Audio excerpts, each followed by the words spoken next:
Qurusoq qamra xonimlar, efendimlar, manonlik o'xshab ketgan tomoqni ko'rganda bir to'xtab huzurlanish kerak tuqqanlar. Efendimni bir hikoyasi bo'lgan-ku, oshxona ayli turib burg'ini puraydigan. Ko'zingizlarga da'vo, qip yesingizlar samirdagan da'vo. Sevimli tuqqanlarim, talashib qoldigan ajoyib o'xshaydigan tomoq keldim jamo sevimli tuqqanlar. Buningga oldi bilan go'shimizni nefis to'rab, toza bir anda tamlantirib berdi vallahi. Tuz, hajo, azroq janyo, yarim qo'shib kraxmalni suvda eritib qo'yib bir aralashtirib olgandan keyin oqida yana bir qo'shib suv qo'yib aralashtirib qo'yamiz.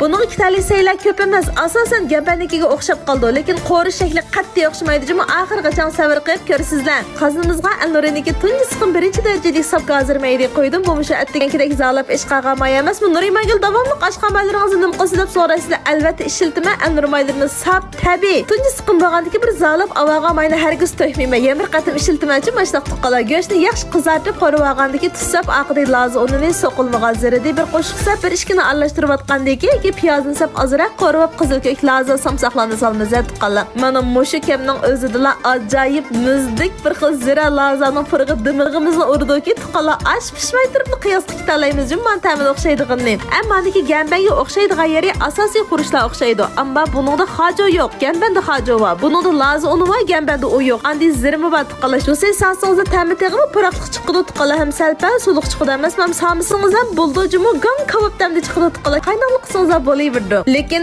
Nurimaygilniki ajrini qurib qo'ysangizlar hargiz bo'lmaydi. Hatqalak oldiga kimda qar kunjiti saqoysangizlar rangi jihatda bo'lsin, ta'mi jihatda bo'lsin ajoyib fayzi chiqib ketdi. Keyin ta'mi tilingizlarda huzur